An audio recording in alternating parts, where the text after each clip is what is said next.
My name is Sparkle. I'll be teaching you about troubleshooting today for your computer.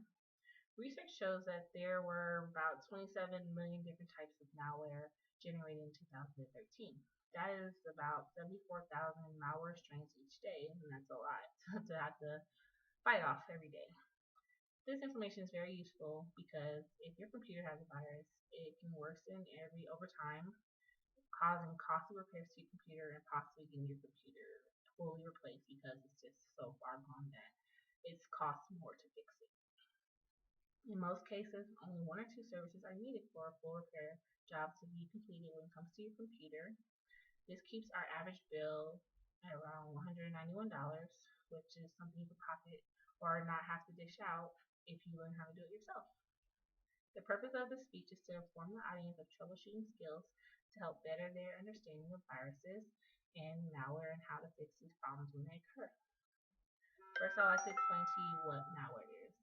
Malware is a software that is intended to damage or disable computers and computer systems. It is also capable of sending personal data about the user to unauthorized parties over the internet. So if you download something from Facebook or something like that, you can have the concern of actually someone getting your information from your computer, especially people who actually save their credit card information, personal information to their computer.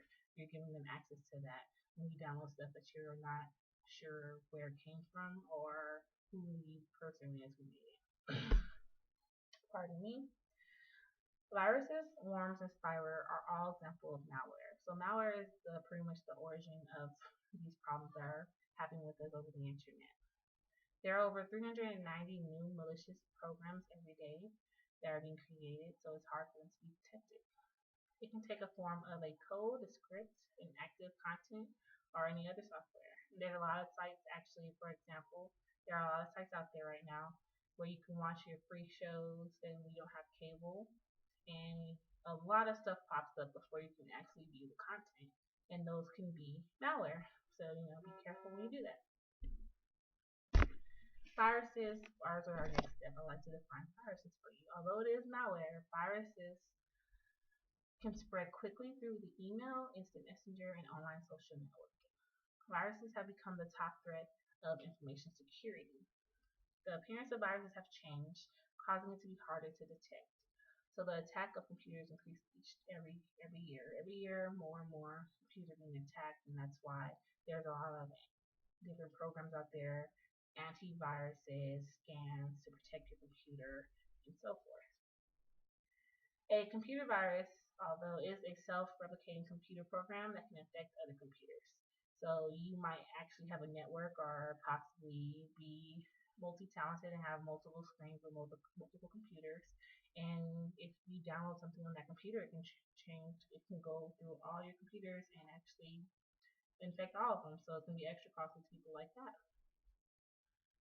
Prevention is better than trying to fight off a virus, especially with them coming in so many different forms. It's hard to catch them early sometimes. The best chance if you have to actually prevent it is to just make sure you do scans on your computer often. Make sure you have antivirus on your computer to protect yourself.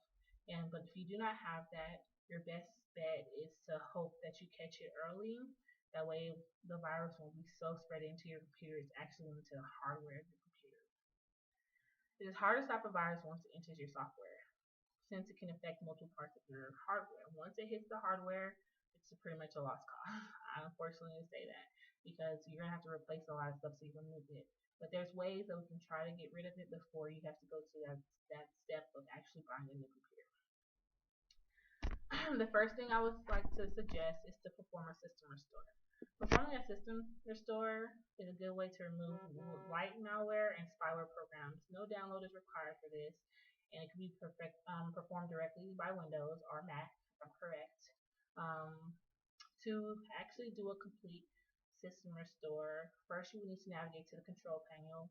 On Windows, that's going to go ahead and be Start and then go to Control Panel. Click the recovery icon within the control panel. Open System Restore button on the next screen, and then once you do that, it's pretty much an easy step-by-step process where it'll let you know that you can go ahead and keep your pictures and documents, nothing like that will be altered, but it will remove everything else, every program you've downloaded, so forth and so on, but your personal information. That's when it's light malware. Another way, which I also told you was prevention, is scanning. Once you scan your computer, there are multiple scan programs you have out there that are free, and there's also removal programs that are free too. Um, pardon me. It has the virus removal, it has the scanning to protect it, but some of those are not free. It's a free download, yes, but once they scan your computer, they want you to pay them to actually remove it, so make sure it's actually free. But these programs are not 100% accurate. And if you download multiple ones, it gives it a hard time to actually detect everything. So be cautious to what you download. I would suggest Microsoft Security Essentials. You should also use a spyware and malware scanner. Once you scan your computer and use the removal for your computer, it should detect most and remove most viruses as well as malware, and you should be able to use your computer again. The last one I would suggest would be a clean install. A clean install may be more complicated than other ways of troubleshooting your computer. However, it's most guaranteed to get rid of all the viruses, spyware, and malware. First, back up all your information, whatever you want to save, because once you do a clean install, you're pretty much taking everything off your computer. It will not save any pictures, it won't save any videos, anything like that. It's like pretty much taking the computer right back out the box. Most computers come with a recovery CD, DVD. If it does not, it has a recovery partition that is hidden on the computer. You have to find it. It's like a code pretty much you put into the computer to pretty much reset it completely, like you got it out the box. It consists of booting from the original CD. You just put the putting the operating system back on the computer, deleting all cartridges, creating new cartridges, and then installing the OS from CD. It is important to know you will lose all your data in this process. Malware and viruses cause lots of problems within the computer and network. They cause more and more problems each year. Malware and viruses can stop your computer from working properly and cause major problems. However, there are ways to remove these pesky viruses and malware, because if you don't, it will cause more damages in the long run, and then into your hardware, which eventually costs you more because you have to buy a brand new computer. Remembering that prevention is the best solution, and these steps will stop you from having to go out and buy another computer. I hope this helps you guys, and you guys have a good day.